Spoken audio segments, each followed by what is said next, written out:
শ্রী শ্রী ঠাকুরকে তার কথা বলা বা তিনি অনন্ত অসীম, তাকে জীবনে শুধু অনুসরণ করাই আমাদের একমাত্র কর্তব্য। কারণ তিনি ছাড়া আর কেহ নাই, কিছু নাই। আমাদের জীবন পথের পথপ্রদর্শক একমাত্র তিনি। যুগে যুগে তিনি আসেন আমাদেরকে আমাদের সঠিক গন্তব্যে পৌঁছে দেওয়ার জন্য। সেই মহানাম নিয়ে আসেন, যে মহানাম আমাদের সবাইকে উদ্ধার করে তাঁর রাঙা চরণে পৌঁছে দেবেন। আমরা এত সময় সেই নামামৃত পান করার চেষ্টাটুকু করেছিলাম, কতটুকু করেছি তাও জানি না, কিন্তু এই চেষ্টাই, ঠাকুর বলছেন না চেষ্টা করে যাও, তো সে চেষ্টাই আমরা করে যাব। তাকে পেলে জীবনে অনেকখানি নির্ভরতা আসে, ভরসা আসে। তো আমার এই জীবনেও, ক্ষুদ্র জীবনে তাকে ধরে চলার চেষ্টাটুকু করেছি, চলতে পারিনি, থমকে থমকে গেছি, হোঁচট খেয়ে পড়েছি। কিন্তু বারবার মনের মধ্যে এইটুকু এসেছে যে তিনি ধরে আছেন আমাকে, এই বিশ্বাসটুকু মনের মধ্যে এসেছে। আমি ডিএমএস পড়তাম 1978। আমার বাড়ি সুন্দরবনের পাথর প্রতিমা, কাকদ্বীপের কাছাকাছি। তখনকার যাতায়াত করা অত্যন্ত কঠিন ছিল। আমাদের কাকদ্বীপ থেকে একটা লঞ্চ পাথর প্রতিমা আসতো, তো ওই লঞ্চটা বিকেলে 2:30টার সময় থাকতো। আমাদের তখন, আমি যাদবপুরে থাকতাম, আমাকে ডায়মন্ড হারবার ট্রেন ধরে এসে ডায়মন্ড হারবার থেকে আবার বাস ধরে কাকদ্বীপ আসতে হতো। যাই হোক, আমি এসে ওই লঞ্চটা ফেল করি। তো তারপরে আমাকে নামখানা যেতে হলো। নামখানা থেকে, ওখান থেকে প্রায় 4 কিলোমিটার রাস্তা হেঁটে এসে আবার সপ্তমুখী নদী আছে, ওইখান থেকে নৌকোতে করে আমাকে ওই সপ্তমুখী নদী হয়ে আসতে হতো। ফেরিঘাট বলে একটা জায়গা, পশ্চিম দ্বারিকাপুর, ওখানে এসে ওখানে নেমে ওখান থেকে প্রায় আরো মানে 3-4 কিলোমিটার রাস্তা হেঁটে বাড়ি আসতে হতো। আস্তে আস্তে রাস্তায় অনেক সময় রাত্রিও হয়ে যেত। সেদিন পুজোর ছুটিতে আসছি, বইপত্র অনেক কিছু আছে ব্যাগে, প্রায় 15-20 কিলো ভার হবে ব্যাগটা।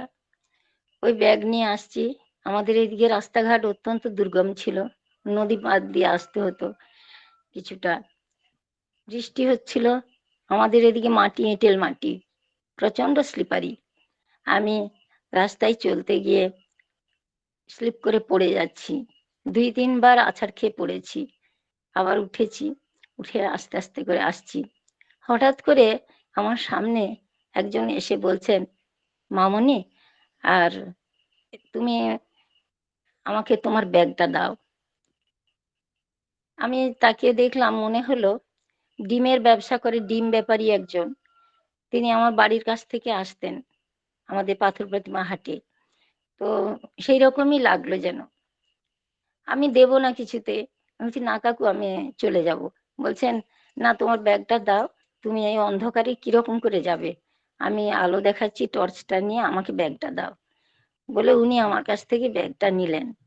নেওয়ার পরে ওই অত রাস্তা, প্রায় 3 কিলোমিটারের বেশি হবে, উনি আমাকে আমার বাড়ির কাছে পৌঁছে দিলেন। তো তখন প্রায় 8:30-9টা বাজে এরকম। আমি বললাম যে কাকু, বাড়িতে চলুন। বলেন, না আমি এখন যাব না মা, আর তুমি যাও, সাবধানে থেকো। আর এরকম করে এত ভারী ব্যাগ নিয়ে রাস্তায় আসতে আছে কোনোদিন? আমি বলছি না কাকু, 1 মাস তো ছুটি আছে, একটু তো পড়াশোনা করতে হবে, এই জন্য স্কেলিটনও ছিল ব্যাগের মধ্যে, এই জন্য এগুলো নিয়ে আসছিলাম, আমার পড়তে হবে বলে। তো যাই হোক, আমি বাড়ি এলাম। তারপরের দিন, কয়েকদিন পরে আমাদের যে হাটবার, ওই হাটবারে ওই ওই কাকু আসছেন। আমি হঠাৎ ওনাকে দেখতে পেলাম। দেখতে পেয়ে মানে সেদিন আমাকে পৌঁছে দিয়েছেন এই কৃতজ্ঞতাটুকু জানানোর জন্য। কাকু, আমি তার হাতে ধরে বলছি, কাকু বাড়িতে আসো। বলছে কেন? আমি বলছি, আপনি সেদিন আমাকে এত কষ্ট করে আমার ব্যাগটা বয়ে নিয়ে এলেন, আর আমার বাবা বকছেন বাড়িতে আপনাকে নিয়ে আসিনি বলে, আপনি এলেন না।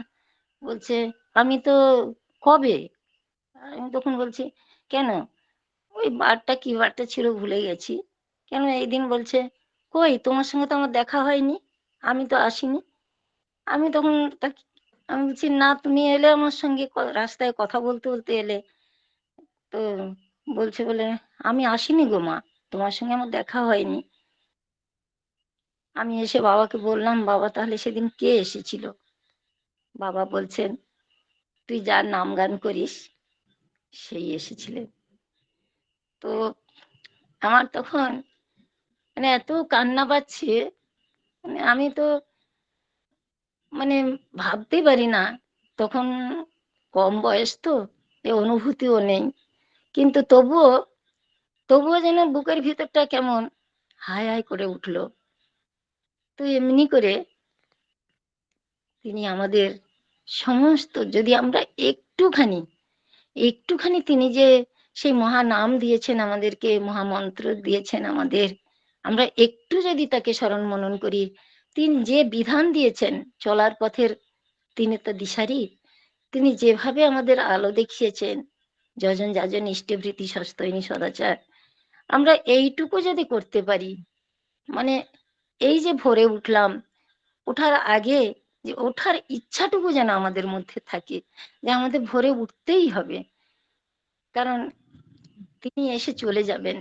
তিনি প্রতিদিনই আসেন, তিনি ডাকেন আমাদের, বলেন ওঠো, জাগো, বরণীয় যিনি তাতে নিবুদ্ধ হও, উষা এলো আজ এই জীবনে নবীন হয়ে, নবীন উদ্যমে, অর্ক আলোকে উদ্বুদ্ধ করে তোলো তাঁরই জীবন মন্ত্রে। ওঠো, আসন গ্রহণ করো, প্রার্থনা করো, জয় গুরু মহারাজ। প্রবুদ্ধ হয়ে সকল কর্মে তাকে পরিপালন করো। শান্তি আসুক, সদা আসুক, স্বস্তি আসুক তোমাদের জীবনে জীবন্ত হয়ে। জয় গুরু, বন্দে জয় পুরুষোত্তম। গুরু মহারাজ।